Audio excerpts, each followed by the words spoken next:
Oi, gente, é segunda-feira, 11 de agosto de 2025. Que privilégio estar no ar aqui pelo canal do Aprova, nosso encontro marcado, nossa conversa semanal de construção de conhecimento e cidadania, de cuidado especial para que você tenha aportes, intertextos, diálogos, possibilidades peculiares, naquele sentido mais interessante da palavra, para utilizar em discussões que sejam solicitadas em concursos, processos seletivos, vestibulares, enfim, como tem acontecido e vocês têm sempre trazido como referência, viu? Que bom, que importante a gente fazer isso juntos. E olha, nesta segunda-feira, pós-comemoração, pós-domingo de comemoração, celebração, abraço de Dia dos Pais, que bom a gente conversar juntos aqui sobre os temas que recortamos com o maior cuidado, carinho, respeito e dedicação para você. E sabe de uma coisa? Se você ainda não se inscreveu e ativou as notificações, faça isso. Compartilhe as ideias que a gente traz, que discute por aqui, para conversar com alguém, para seguir construindo. Acesse os links também, aprofunde, complexifique os argumentos e siga esse nosso ponto de partida, como eu sempre digo, é algo que nos ajuda a entender melhor aquilo que acontece no presente, projetando o que é possível, respeitando o passado, aquilo que já foi construído a respeito, não é mesmo? E olha só, por falar em Dia dos Pais, gente, nós temos um dos pontos aqui que não é inédito, mas temos um dos pontos no nosso sumário que é sobre ou tem a ver com o Dia dos Pais. É a história de que eu já tratei por aqui da ampliação de licença paternidade no Brasil. Vamos tratar disso. Vamos falar também de mercado de trabalho, gente, e as questões relacionadas aos ganhos, às tendências de quem é CLT ou de quem é autônomo, tem CNPJ, como é que as coisas estão, que palavras-chave são importantes que a gente tenha em mente quando vai discutir essas questões. Também vamos falar sobre mapa da fome e o ingresso, saída do Brasil e outros cuidados em relação à alimentação. Outro ponto importante, gente, a alimentação também tem a ver com saúde, é claro, mas outro ponto que queremos e devemos destacar é o aumento de mortes oncológicas, de mortes ocasionadas por câncer no Brasil.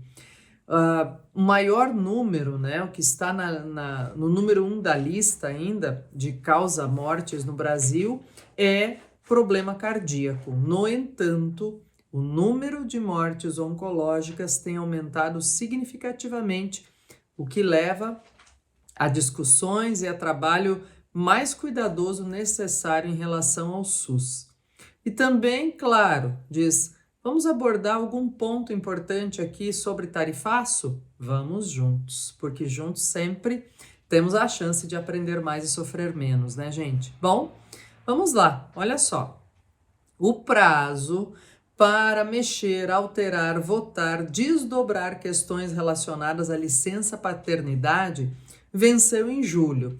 E os projetos que estão em tramitação, gente, como já citei por aqui em programas anteriores, que você pode ver, rever, anotar, estudar, passar adiante como desejar, nós já tratamos aqui justamente de que esses projetos todos dão conta, gente, da necessidade de ampliar a licença paternidade. E como eu disse quando abordei essa questão, há elementos, há ideias que vêm no sentido de dizer assim, escuta, mas espera aí, a gente tem garantia de que este pai com 10 dias, 15 dias, 20 dias, 30 dias de licença paternidade vai de fato usar esse tempo para dedicar à criança? Bem, e aí a conversa é um pouco mais antropológica e cultural. E nós também já destacamos aqui naquela ocasião. Gente, essa mudança ou essa transformação cultural é também um passo a passo. Esse cuidado, essa participação, essa integração, de fato, do pai na criação do filho, da filha, tem de ser algo que é construído. E a licença paternidade, o fato de haver lei, não garante a mudança de cultura. Mas é um primeiro passo, ou um dos passos, gente, que faz, ou que pode fazer, pode promover essa transformação na participação de fato do pai na relação aí dos primeiros dias, né, dos primeiros tempos de vida da criança. Então, esse tempo, esse prazo findou em julho, para que se passasse para uma nova etapa esses projetos ou os que estão mais fortemente aí relacionados. Vamos aguardar e acompanhar, gente. Estou destacando aqui justamente porque tivemos aí no último domingo, né, a celebração do Dia dos Pais. Bem, agora vamos falar um pouquinho, gente, sobre questões relacionadas a trabalho. Olha, volta e meia nós temos mudanças relacionadas ou números de pesquisas relacionados a quem hoje é o trabalhador do Brasil, né? Qual é o perfil? Seja perfil etário, seja perfil de ganhos, seja perfil, gente, se é mais CLT, né, contratado, ou se tem mais relação de CNPJ, ou a história que a gente chama, ou pode chamar de pejotização do trabalho, né? Olha, nós temos um destaque, eu deixo para você aí nos links de leitura, né? Para ampliação de ganhos, que chega a ser o dobro para o trabalhador quando ele tem CNPJ, em lugar de ser registrado, de ser aquilo que a gente chama CLT, né? Registrado via carteira de trabalho. Bem, o que eu quero deixar claro e que é importante destacar, pessoal, dentro desse recorte, dentro dessa conversa, da pesquisa trazida também, que é bastante amparada aí num braço de pesquisa da FGV, é importante dizer que são os mais escolarizados que têm maior remuneração. Então, diz, essa pejotização da força de trabalho não resulta em precarização ou ao que se convencionou chamar já há mais de uma década de uberização do trabalho, gente, para o grupo que tem maior escolarização.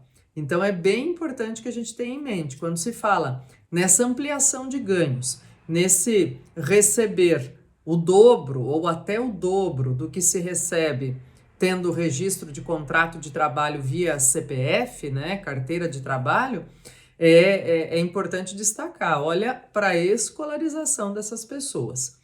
Outro ponto que às vezes as pessoas acabam confundindo, gente, e é bom que a gente anote e tenha em mente que é diferente, é pensar o seguinte, olha, dentro da legislação, férias, 13º e FGTS não são impostos, são remuneração para a força de trabalho. Então, importante destacar também, né? Eu vou dizendo assim, ó, importante aqui, imprescindível ali, importante aqui, imprescindível ali.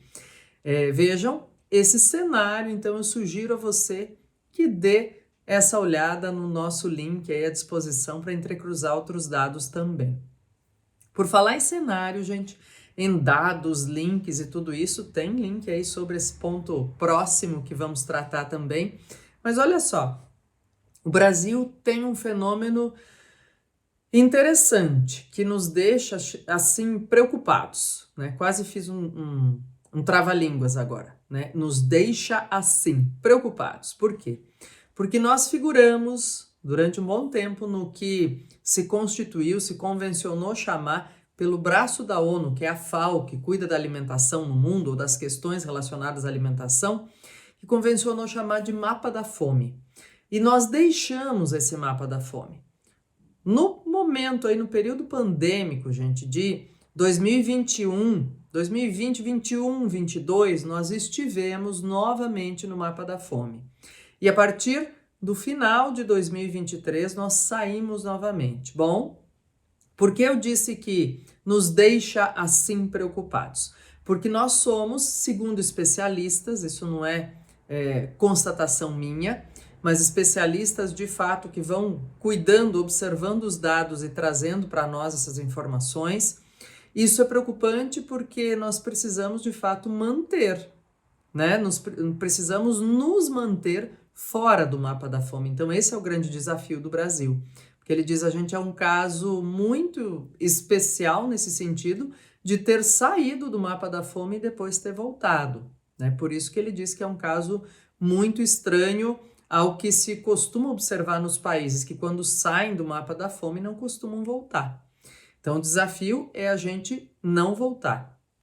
Cleusa, como é que se estabelece o mapa da fome? Olha, gente, em linhas gerais, a FAO estabelece que o país figura nesse mapa quando mais de 2,5% da população deste país sofre de subnutrição grave ou de insegurança alimentar crônica.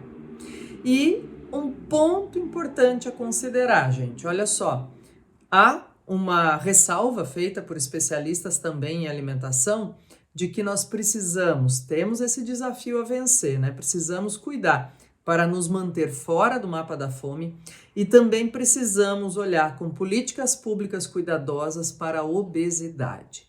Eles dizem que o grande problema é que nós no Brasil nos alimentamos muito mal, né? Trocando comida de verdade por ultraprocessados.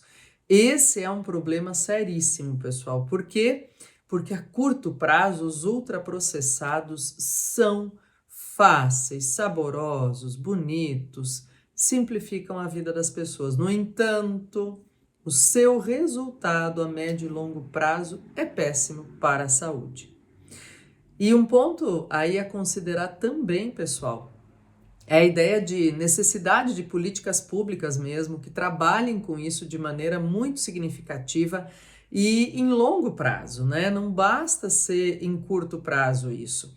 E essas políticas, quando, vamos dizer assim, unidas a ações privadas de gente que resolve de fato, né, doar seu tempo, sua energia para essas coisas, tem a tendência a melhorar a vida de muita gente. Então, se a gente está pensando, por exemplo, em propor uma ação, diz, olha, as parcerias público-privadas, gente, são sempre uma ideia muito boa.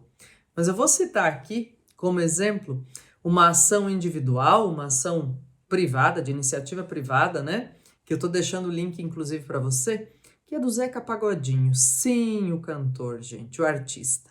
Doando um terreno em Xerém para a produção de hortaliças, frutas, verduras, enfim, comida de qualidade, né? E comida de qualidade, diz ele, mesmo na entrevista, para quem tem fome. Então, quer dizer, existem iniciativas, pessoal, de pessoas generosas, de bom coração, e elas são sempre bem-vindas. São admiráveis e inspiradoras.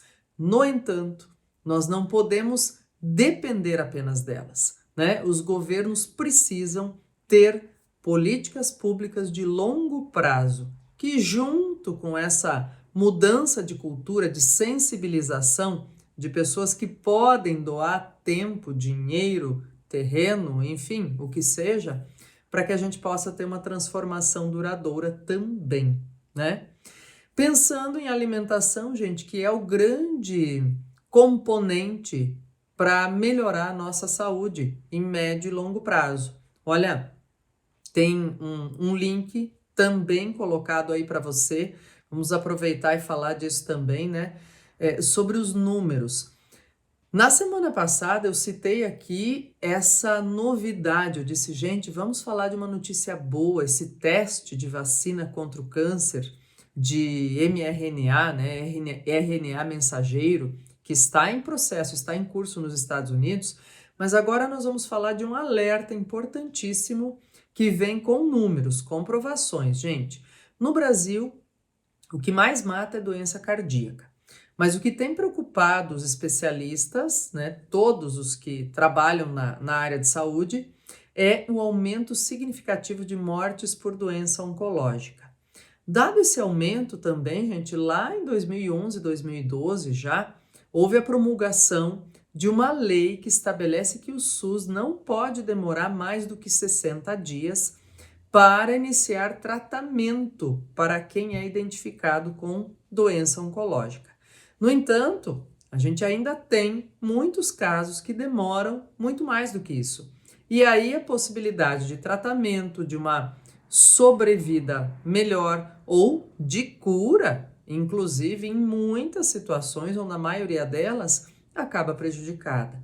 Então, quer dizer, é preciso também, e estou citando novamente, política pública que cuide de não só aplicar essa legislação de maneira coerente e correta no Brasil inteiro, de não passar dos 60 dias para início de medicação, e também que haja esse cuidado, pessoal, em fazer exames preventivos. Que as pessoas sejam conscientizadas disso, que haja paciência e generosidade dos profissionais de saúde em relação a isso e que haja equipamentos, datas, agendas possíveis. Então é um trabalho, pessoal, muito sério, muito forte, primoroso e que envolve muitas camadas. Estou deixando o link aí para você, que é, assim, generoso no sentido de ampliar nosso entendimento dos dados. Link e apelo, como eu digo, essa nossa conversa semanal também é de utilidade pública. Se você não fez seus exames neste ano ainda, faça. Todos os que dizem respeito a um check-up completo. Faça.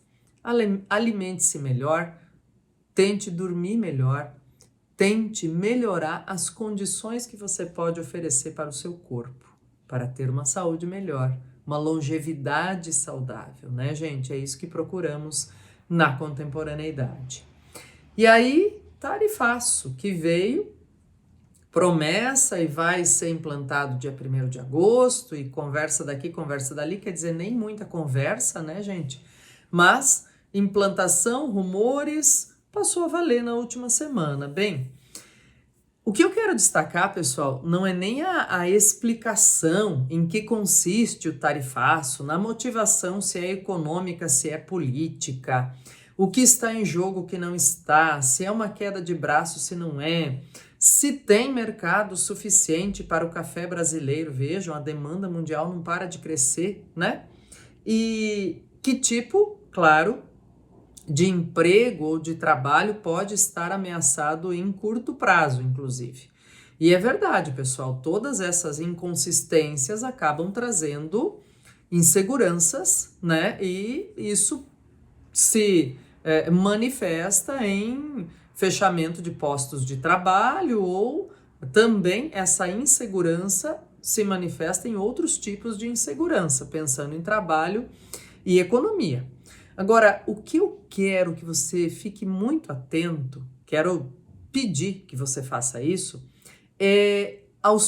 fique atento aos tipos de discurso. Por quê? A gente vê, pessoal, que a maioria deles, assim, trazidos, né, de maneira muito forte, tem a ver, quando não são especialistas, temos que tomar um cuidado, né? O especialista na área não é necessariamente o formador de opinião. Então, quando não são especialistas, a gente tem que ler nas entrelinhas o que é que, ideologicamente, esse texto, essa pessoa está defendendo. Porque, olha, gente, na recolha de informações nessas últimas semanas, eu ouvi de tudo já, né? E li de tudo. Que vai fazer efeito, que não vai fazer efeito, que é o fim, que é só o começo, que, enfim. O que eu quero pedir é que a gente tenha filtro e olhar crítico para todas as considerações. Acho que assim a gente consegue também não só acalmar nosso coração no sentido de entendimento das coisas, mas ter um olhar mais maduro para as situações do nosso país. Um grande abraço a você, uma excelente semana. Nos encontramos por aqui na próxima segunda-feira. Cuide-se bem. Tchau, tchau.